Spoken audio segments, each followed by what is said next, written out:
वक्त इजराइल और पैलेस्टीन के बीच में जो जंग छिड़ी हुई है उसका क्या रिजल्ट देखने को मिल रहा है पूरी दुनिया में, ये तो हम सभी देख ही रहे हैं।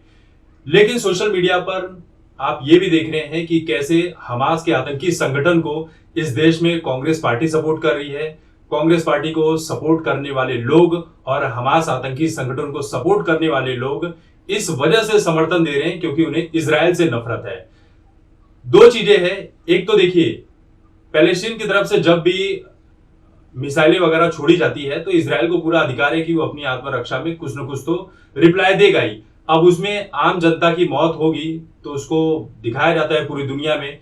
और इस बार इजराइल में भी जो काम किया गया है हमास आतंकी संगठन की तरफ से, ये पूरी दुनिया ने देखा कि किस तरह से छोटे छोटे 3 साल 5 साल के बच्चों को गला रेत कर मार दिया गया, औरतों और छोटी छोटी बच्चियों के साथ बलात्कार की घटनाएं दिखी गई और बुरी से बुरे कर्म किए गए। और एक वीडियो भी सामने आई जिसमें कहा जा रहा है कि हम सिर्फ इजराइल नहीं पूरी दुनिया में अपना वर्चस्व फैलाना चाहते हैं, पूरी दुनिया को हम निजाम बनाना चाहते हैं। जो एक आतंकी संगठन का जो भी मौलाना है वो ये बातें कह रहा है। तो जो लोग हमास को समर्थन दे रहे हैं, आप सोच लीजिए कि उनकी सोच ही कितनी आतंकवादियों वाली सोच होगी। तो कहानी यहां पर यह है, इसलिए समर्थन करें क्योंकि एक मुस्लिम देश है और मुस्लिम देश के होने के चलते उसे आतंकी संगठन को समर्थन करना ये किसी भी तरह से सही नहीं है। अब इसी चीज को लेकर लोग सोशल मीडिया पर कह रहे हैं कि जिन लोगों को द कश्मीर फाइल्स के ऊपर विश्वास नहीं था वो लोग हमास आतंकी संगठन का रूप देख सकते हैं कि उन्होंने इजराइल में क्या किया है। जिस तरह से कश्मीरी पंडितों के साथ 90 के दशक में कश्मीर में किया गया, बच्चों की हत्या की गई, औरतों के साथ रेप जैसी घटनाएं की गई, उन्हें अपना घर छोड़कर जाना पड़ा, ये सारी घटनाएं हुई। अब यही चीजें वहां पर हमास आतंकी संगठन ने की है इजराइल के लोगों के साथ में। लेकिन हमास आतंकी संगठन को सपोर्ट करने वाले अभी भी उसी का समर्थन करेंगे क्योंकि वजह एक ही है कि वो एक मुस्लिम कंट्री है और कुछ लोग राजनीतिक वजह से उसे सपोर्ट कर रहे हैं।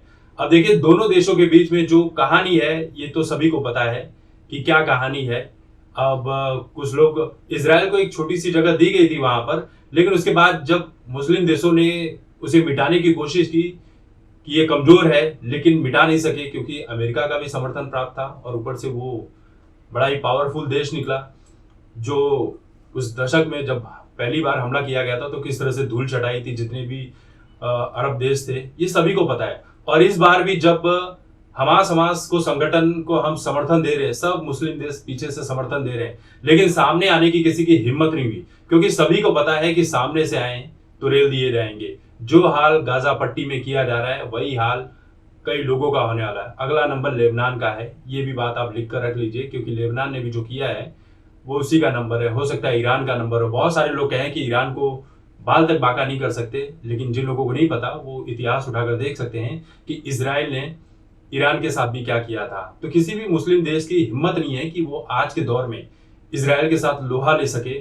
और बहुत सारे लोग जो कांग्रेस और उसके सपोर्टर टाइप के यूट्यूबर्स हैं वो लोग ये भी खबर फैला रहे हैं कि इजराइल के पास लड़ने के लिए हथियार ही नहीं बचा है, हथियार बिल्कुल खत्म हो गए हैं इजराइल के पास भी, अमेरिका के पास भी। तो इस तरह की अफवाहें उड़ाकर वो क्या साबित करना चाहते हैं वो तो वही लोग जानते होंगे।